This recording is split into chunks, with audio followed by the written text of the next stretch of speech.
Main news తెలంగాణకి స్వాగతం. బులెటిన్ల ముందుగా హెడ్లైన్స్. తెలంగాణ భవన్లో మీడియాతో మాట్లాడుతున్న మాజీ మంత్రి ఎమ్మెల్యే హరీష్ రావు.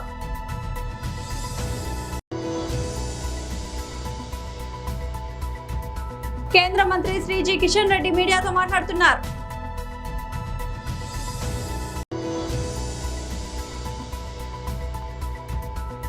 మాజీ మంత్రి సాకి శైలజనాథ్ ప్రెస్ మీట్.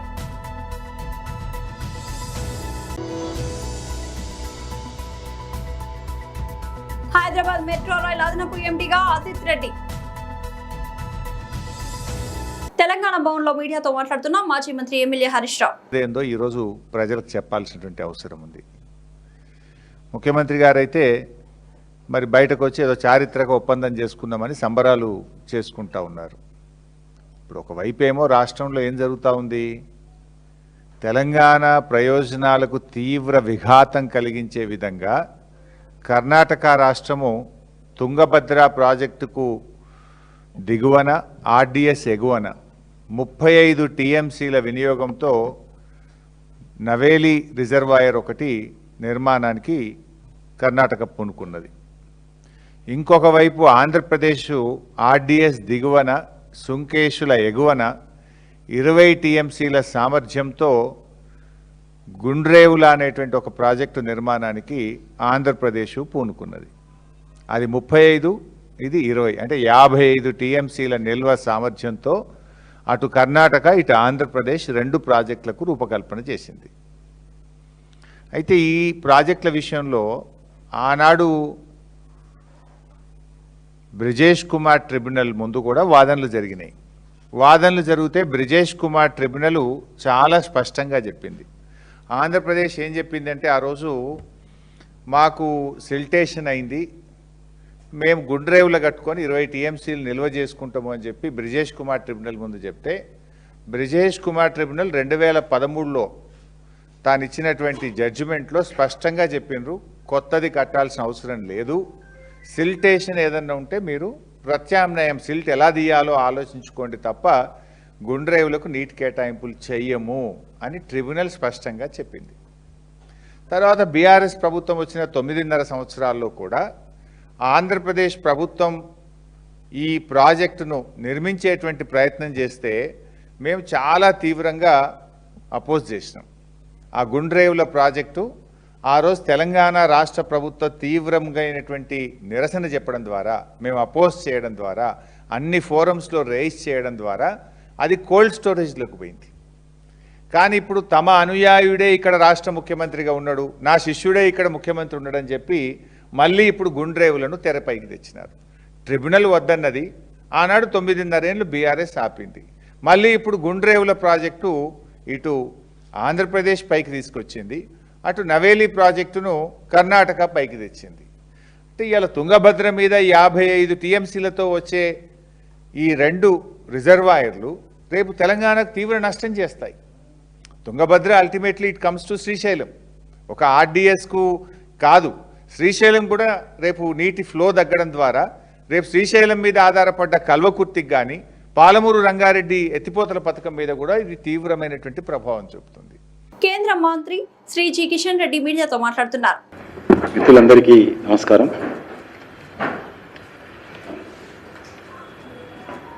కేంద్ర ఎన్నికల సంఘం చేపట్టినటువంటి ఎస్ఐఆర్కి సంబంధించినటువంటి స్పెషల్ ఇంటెన్సివ్ రివిజన్ ఎస్ఐఆర్ ప్రక్రియ,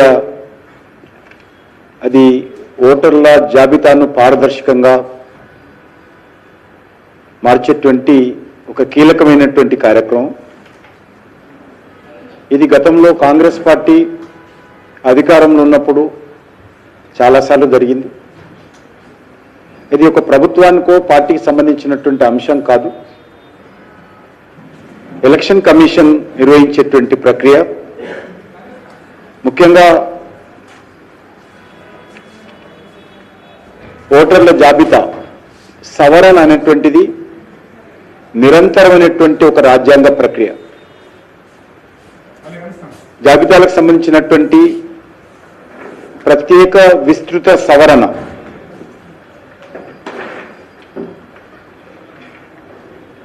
అనేది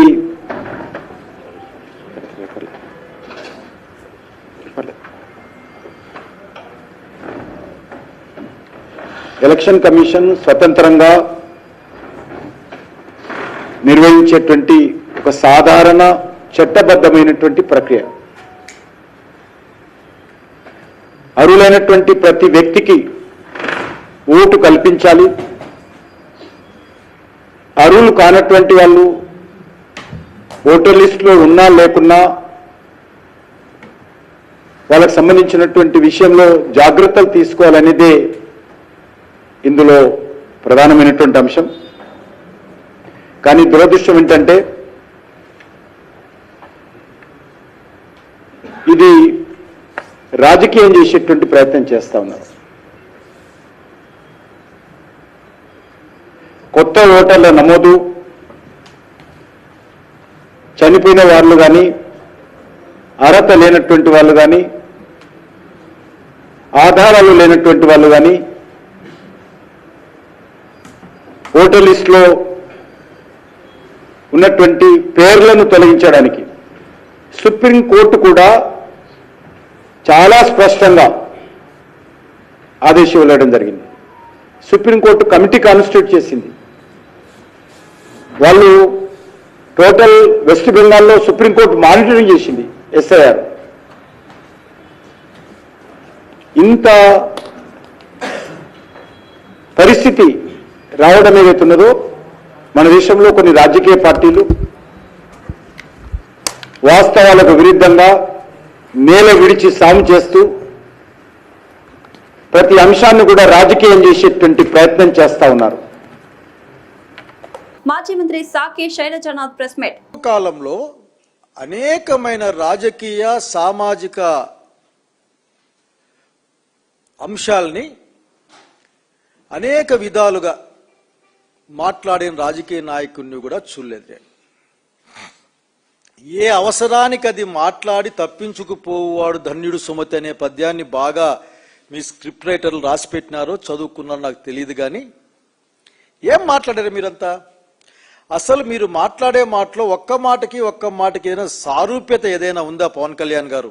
అందుకే మీ గురించి మాట్లాడాలి నాకు కొద్దిగా బాధ కూడా ఆఖరికి. ఎందుకంటే still today the most of the Andhra Pradesh people are not thinking you are A peoples political leader. ఏదో అవకాశం వచ్చింది, డిప్యూటీ సీఎం అయ్యారు. దాంట్లో మాట్లాడి మీరు నాకు వైఎస్ఆర్ కాంగ్రెస్ పార్టీతో వ్యక్తిగతమైన శత్రుత్వం లేదు, మేమేమైనా ఉందని చెప్పామా? వైఎస్ఆర్ కాంగ్రెస్ పార్టీకి వ్యక్తిగతంగా ఎవరితో శత్రుత్వం లేదు. ఎవరైనా మమ్మల్ని మా పార్టీని శత్రువు అనుకుంటే మేం చేయగలిగింది ఏం లేదు, అది వాళ్ళ ఫేట్. అది అట్లాగే ఇంకేమన్నారు మీరు, నేను కులాల గురించి మాట్లాడతానా అని కూడా మాట్లాడారు పవన్ కళ్యాణ్ గారు. ఇంకా అనేక అంశాలు మాట్లాడారు, అసలు ఒక్కడో అర్థమే కాదు నాకు బహుశా ఏం చెప్పాలనుకుంటున్నారు. ఎందుకంటే సమాచార సేకరణ కమిటీ కార్యాచరణకు మీరు దిశా నిర్దేశనం చేయాలి. ఇటువంటి విషపు మాటలు, విష సంస్కృతిని సమాజంలో పెంపొందించే మాటలతో మీరు వాళ్ళని కార్యాచరణకు పంపిస్తే ఆంధ్రప్రదేశ్ రాష్ట్ర రాజకీయ రంగం ప్రజలకు వ్యతిరేకమైన విషతుల్యమైన వాతావరణాన్ని తీసుకెళ్తుందని చెప్పడానికి ఏమాత్రం ఎవరు అనుమానం పడాల్సిన అవసరం లేదు. ఏ ఒక్క మాట మీద కూడా నిలబడని, ఇచ్చిన మాట కోసం నిలబడే పార్టీ నాయకుడు జగన్మోహన్ రెడ్డి గారు ఒకవైపు, మా నాయకుడు రాజశేఖర రెడ్డి గారిని గుర్తెచ్చుకుంటే మాట తప్పము మడమ తిప్పమని సగర్వంగా రొమ్మిర్చుకుని ప్రకటించిన వాళ్ళుగా చెప్తా ఉన్నాం. మీరు ఏ మాట మీద నిలబడ్డారా? ఎంత ధైర్యం ఉంది మీకు? ఆఖరికి నాకు అర్థం కాదు. సంక్షేమ పథకాల గురించి కామెంట్ చేస్తారు. అదే సంక్షేమ పథకాలు ఇస్తామని మీరు గౌరవ ముఖ్యమంత్రి చంద్రబాబు నాయుడు ఆనాటి ప్రతిపక్ష నాయకుడు సంతకాలు పెట్టి మరీ బాండ్లు ఇచ్చారు. మీరు డీసీఎం గారు, నేను వాళ్ళ అనుచరులు కూడా చెప్తా ఉన్నా, నాయకుడు మాట మీద నిలబడకపోతే నిలబెట్టాల్సిన బాధ్యత అనుచరులకి, ఫాలోవర్లకి, తత్వ చింతన చెప్పే వాళ్ళకి ఉంటుంది కదా. గుర్తెచ్చుకోండి ఒక రోజున. ఎన్నికల ముందు బాండ్ పేపర్ లాగా ఇద్దరు సంతకాలు పెట్టించారు, ఇవన్నీ అమలు చేస్తాం మేము అని, అన్ని సంక్షేమ పథకాలు అమలు చేస్తామని. ఆ రోజున గుర్తు రాలేదా? ఆ రోజున సంక్షేమ పథకాల వలన లాభం లేదని గుర్తు రాలేదా? Hyderabad metro rail limited HMRL అదనపు మేనేజింగ్ డైరెక్టర్ గా సీనియర్ అధికారి బి అభిజిత్ రెడ్డి నియమితులయ్యారు. ఆయనకు ఈ అదనపు బాధ్యతలు అప్పగిస్తూ తెలంగాణ ప్రభుత్వ ప్రత్యేక ప్రధాన కార్యదర్శి కె రామకృష్ణరావు శనివారం ఉత్తర్వులు జారీ చేశారు. ప్రస్తుతం అజిత్ రెడ్డి పరిశ్రమలు వాణిజ్య శాఖ పరిధిలోని invest Telangana chief executive officer గా సీఈఓగా బాధ్యతలు నిర్వహిస్తున్నారు. 2012లో బ్యాచ్ కు చెందిన ఇండియన్ డిఫెన్స్ ఎస్టేట్ సర్వీస్ అధికారి అయిన అజిత్ రెడ్డికి రాష్ట్రంలోని పలువురు ఐఏఎస్ అధికారులు బదిలీలలో భాగంగా ఈ కొత్త బాధ్యతలు అప్పగించారు. హైదరాబాద్ నగరంలో పట్టణ రవాణా మౌలిక సదుపాయాలను బలోపేతం చేసే క్రమంలో ఈ నియామకం అత్యంత కీలకమైనదిగా భావిస్తున్నారు. ప్రస్తుతం Sarfaraz Ahmed HMRL managing director గా కొనసాగుతున్నారు. ఇటీవల ముఖ్యమంత్రి రేవంత్ రెడ్డి కేంద్ర రైల్వే శాఖ మంత్రి అశ్విని వైష్ణవ్ తో సమావేశమై మెట్రో రైలు విస్తరణ చర్చించారు. మెట్రో ఫేజ్ 1 వాల్యుయేషన్, ఫేజ్ 2 విస్తరణ ప్రణాళికల కోసం SBI capital markets SBI caps ను కన్సల్టెంట్ గా నియమించిన నేపథ్యంలో ఈ పరిణామం చోటు చేసుకుంది. రాష్ట్రంలో రైతాంగ సమస్యలు పట్టించుకుని కూటమి ప్రభుత్వానికి వ్యతిరేకంగా తక్షణమే రైతు రుణమాఫీ చేపట్టాలని, కౌలు రైతులకు సబ్సిడీ రుణాలు అందించాలని కోరుతూ సిపిఐ ఏపీ రైతు సంఘం ఆధ్వర్యంలో ఈ నెల 30న చేపట్టే చెలో అమరావతి కార్యక్రమాన్ని జయప్రదం చేయాలని సిపిఐ జిల్లా కార్యవర్గ సభ్యులు ఎం రమేష్ బాబు పిలుపునిచ్చారు. శనివారం నంద్యాల జిల్లా జూపాడు బంగ్లా మండలంలోని తగడంచా గ్రామంలో రైతులతో కలిసి మాట్లాడారు. ఈ సందర్భంగా వారు మాట్లాడుతూ ఖరీఫ్ ప్రారంభమైన రైతులకు సబ్సిడీ ఎరువులు, విత్తనాలు ప్రభుత్వం అందించడంలో విఫలం చెందిందని, ఆర్ఎస్కే కేంద్రాల్లో ఇంతవరకు విత్తనాల జాడ లేదన్నారు. నందికొట్కూరులో నకిలీ విత్తనాలకు అడ్డాగా దౌర్జన్యమే ధ్యేయంగా అధిక రేట్లకు సీడ్స్, ఫర్టిలైజర్స్ విక్రయిస్తున్నారని అరికట్టడంలో అధికార యంత్రాంగం విఫలం చెందిందన్నారు. రైతు పండించిన పంటకు గిట్టుబాటు ధరలు లేక తీవ్ర ఇబ్బందులు పడుతున్నారని, తెలంగాణ తరహాలో ఆంధ్రప్రదేశ్ లో 2 లక్షల వరకు రుణమాఫీ చేయాలని డిమాండ్ చేశారు. రైతాంగ సమస్యల పరిష్కారానికి ఈ నెల 30న చేపట్టే చలో విజయవాడ కార్యక్రమాన్ని జయప్రదం చేయాలని వారు పిలుపునిచ్చారు. ఈ కార్యక్రమంలో రైతులు ఆలం నాగేంద్ర, రాజు తదితరులు పాల్గొన్నారు. ఏదైతే దళారులు లేకపోతే యూరియా అమ్మేటువంటి యజమానులంతా కూడా వారికి సంబంధించినటువంటి వారికి మాత్రమే యూరియా సరఫరా చేస్తూ ఉన్నారు. చిన్న సన్నకారు రైతులకు కూడా యూరియా కానీ లేకపోతే ఎరువులు కానీ ఎక్కడ కూడా అందడం లేదు. ఖరీఫ్ సీజన్లో వ్యవసాయ అధికారులు కూడా గ్రామీణ ప్రాంతాల్లో పర్యటించడంలో పూర్తిగా విఫలం చెందిపోయారు. కాబట్టి ఖచ్చితంగా ఈ ఖరీఫ్ సీజన్ ప్రారంభంలో రైతులకు ఎరువుల కొరత లేకుండా అందుబాటులో ఉంచాలా, అదేవిధంగా విత్తనాలు కూడా ఈరోజు సబ్సిడీ కింద అందించాలని కూడా మేము సిపిఐ పార్టీగా రైతు సంఘంగా కోరుతా ఉన్నాం. ఈ సమస్యల పైన రైతాంగ సమస్యలు పరిష్కరించాలని రేపు 30వ తారీఖున విజయవాడలో పెద్ద ఎత్తున చలో అమరావతి కార్యక్రమాన్ని కూడా నిర్వహించడం జరుగుతూ ఉంది. కాబట్టి ఆ కార్యక్రమ విజయవంతానికి కూడా రైతాంగం అంతా కూడా తరలి రావాల్సిందిగా ఈరోజు ఏపీ రైతు సంఘంగా మేమంతా కూడా కోరుతా ఉన్నాం. ఈరోజు తంగడంచ గ్రామంలో రైతుల పండించినటువంటి పంటను అదేవిధంగా వారి సమస్యలను కూడా అడిగి తెలుసుకోవడం జరిగింది. మల్కాజ్గిరి కల్వకుంట్ల కవిత స్థాపించిన తెలంగాణ రక్షణ సేన పార్టీని ఇంటింటికి తీసుకువెళ్తామని మల్కాజ్గిరి నెరన్మెట్ టీఆర్ఎస్ నాయకురాలు పిట్ల విజయలక్ష్మి అన్నారు. టీఆర్ఎస్ జెండా పండుగ కార్యక్రమం సందర్భంగా నెరన్మెట్ క్రాస్ రోడ్ లో టీఆర్ఎస్ జెండాను రాష్ట్ర నాయకులతో కలిసి వారు ఎగురవేశారు. ఈ సందర్భంగా వారు మాట్లాడుతూ పార్టీ బలోపేతానికి మా ఆది నాయకురాలు కవిత తీసుకువస్తున్న పంచజన్యంతో వస్తున్న విద్య, వైద్యం, రైతు, వ్యవసాయం, ఉపాధి, సామాజిక న్యాయం అంశాలతో పార్టీని ముందుకు తీసుకువెళ్లడానికి ముందుంటామని తెలిపారు. రాబోయే రోజుల్లో తెలంగాణ రాష్ట్రానికి తొలి మహిళా ముఖ్యమంత్రిని కవితను చేయడానికి అందరం కష్టపడతామని తెలిపారు.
ఇవాళ మా ప్రియతమ నాయకురాలు శ్రీమతి కల్వకుంట్ల కవితమ్మ గారి ఆదేశాల మేరకు మేము జెండా కార్యక్రమాన్ని నిర్వహించుకుంటున్నాము. మల్కాజ్గిరి నేరేడ్మెట్ చౌరస్తాలో మేము ఒక జెండా కార్యక్రమానికి ముఖ్య అతిథిగా మా కాబోయే సీఎంని మేము ఇక్కడ నేరేడ్మెట్కి ఆహ్వానించాము. కాబట్టి తను కూడా రావడానికి సంసిద్ధమైన తరుణంలో కొద్ది అస్తవ్యస్త గురైన మాట నిజమే. కానీ కవితమ్మ గారు మీరు వచ్చినా రాకపోయినా మేము కార్యకర్తలు ఎప్పుడు మీ ఎంబడే ఉంటాము. ఈ పార్టీ బలోపేతానికి మేము ఎప్పుడు కృషి చేస్తాము. నిన్ను సీఎం చేసేంత వరకు నిరంతరం మేము పోరాడుతూనే ఉంటాం కార్యకర్తలుగా. అలాగే మీ యొక్క పాంచజన్య యొక్క సూత్రాలను మేము ప్రజల దగ్గరికి వెళ్ళేసి అన్ని యొక్క సూత్రాలను మేము వాళ్ళకి చెప్పి మా పార్టీని బలోపేతం చేయడానికి మేము సంసిద్ధమవుతాము. ప్రతిజ్ఞ చేస్తున్నాం కవితమ్మ, మేము మీ యొక్క ఆదేశాలను మేము ఎప్పుడు తూచా తప్పకుండా పాటిస్తూ సమస్యలను పరిష్కరిస్తాం, పోరాడతామనే నినాదంతో మేము వెళ్తాము. కాబట్టి ఈ యొక్క పార్టీని ఇంకింత మరింత బలోపేతం చేయడానికి మేము ఎప్పుడు కృషి చేస్తామనేసి మరొకసారి వినయించుకుంటున్నాను. జై కవితమ్మ, జై టిఆర్ఎస్, జై కవితక్క. మా ప్రియతమ నాయకురాలు కల్వకుంట్ల కవితమ్మ గారు మా పార్టీ అధ్యక్షుడు టిఆర్ఎస్ అధ్యక్షుడు పిలుపు మేరకు మే 20 నుంచి జూన్ 20 వరకు మేము జెండా కార్యక్రమాలు స్టార్ట్ చేశాము. కాబట్టి మా మల్కాజ్గిరి నేరేడ్మెట్ పరిధిలో ఇవాళ మేము జెండా కార్యక్రమాన్ని మా కవితక్క వారి ఆధ్వర్యంలో చేయాలనుకున్నాము. తను కూడా రావడానికి సంసిద్ధమైంది. కానీ కొన్ని కారణాల వల్ల అనారోగ్యం పాలైన వల్ల కొంచెం అస్వస్థ గురైనందువల్ల ఆమె రాలేకపోయింది. కానీ మేము దాని గురించి మేము ఎప్పుడు అనుకోము. ఆ కవితక్క ఎప్పుడు కూడా మా పక్కకే ఉంటుంది. మాకు మనోధైర్యాన్ని, మాకు గుండెధైర్యాన్ని ఇస్తుంది. కాబట్టి మేము ఎప్పుడు ఆమెకి ఏ కార్యక్రమం ఏదున్నా గుణంగా ఆమె ఉన్నా లేకపోయినా మా కార్యకర్తలతో మేము అంగరంగ వైభవంగా ఏదున్నా మా పార్టీని ముందుకు బలోపేతం చేయడానికి మేము కృషి చేయడానికి ఎప్పుడు ముందుంటాము. మా పార్టీ ఆవిర్భవించినప్పుడు మా కవితక్క గారు ఆదేశాల మేరకు అన్ని హక్కులను, అన్ని ప్రజల దగ్గర ఉన్న సమస్యలను ఏదున్నా కూడా కార్యకర్తలకు అందరికీ ఒక పాంచజన్యం అనే ఒక 5 సూత్రాలను తను అమలుపరిచింది అనమాట.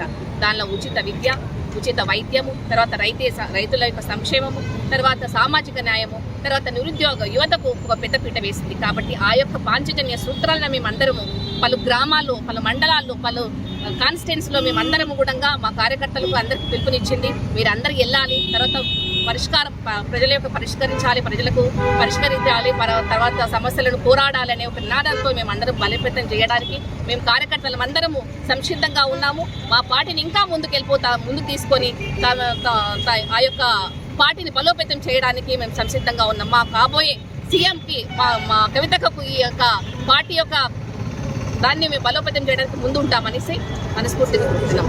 ఖమ్మం జిల్లా ముదిగొండ మండలం కేంద్రం బాణాపురం గ్రామ పంచాయతీ ముదిగొండ మండలం బాణాపురంలో ఏసీబీకి చిక్కిన గ్రామ పంచాయతీ కార్యదర్శి ఇంటి పర్మిషన్ కోసం కార్యదర్శి 25,000 రూపాయలు లంచం తీసుకుంటుండగా రెడ్ హ్యాండెడ్ గా పట్టుకున్న ఏసీబీ అధికారులు. ముదిగొండ మండలం బాణాపురం గ్రామ పంచాయతీ కార్యదర్శి వీరబాబు అనే వ్యక్తి ఇంటి నిర్మాణం కోసం దరఖాస్తు చేసుకోగా 40,000 రూపాయలు డిమాండ్ చేశారు. చివరికి 25,000 రూపాయలు ఇచ్చేందుకు ఒప్పందం చేసుకోగా డబ్బులు ఇవ్వడం ఇష్టం లేదని ఏసీబీ అధికారులను సంప్రదించారు. కార్యదర్శికి వీరబాబుకు డబ్బులు ఇస్తుండగా ఏసీబీ అధికారులు రెడ్ హ్యాండెడ్ గా పట్టుకుని కేసు నమోదు చేసినారు.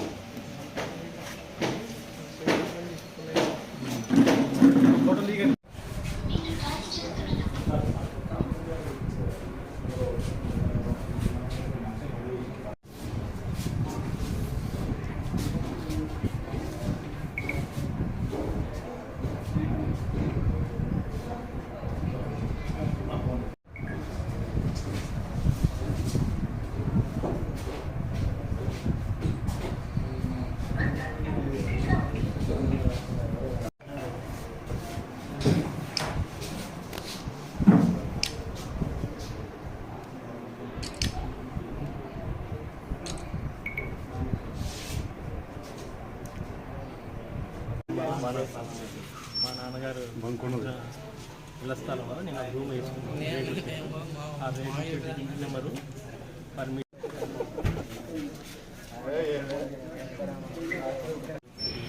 ఎవరికి చేస్తున్నాను. ఆ 45 ఇచ్చే సమయంలో ముదిగొండ మండలం రైతు వీధి దగ్గర ఇది ఇవ్వటం జరిగింది. అప్పుడు ఏసీ వాళ్ళు అక్కడ పట్టుకోవడం జరిగింది. పర్మిషన్ కోసం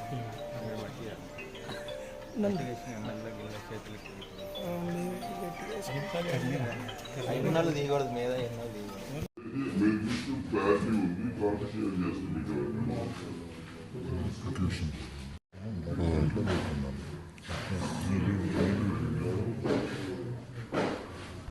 ముంచే ముందు హెడ్లైన్స్ మరోసారి. తెలంగాణ భవన్ లో మీడియాతో మాట్లాడుతున్న మాజీ మంత్రి ఎమ్మెల్యే హరీష్ రావు.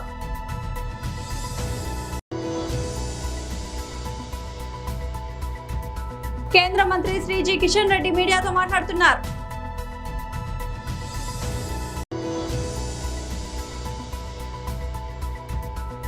మాజీ మంత్రి సాకి శైలజనాథ్ ప్రెస్ మీట్.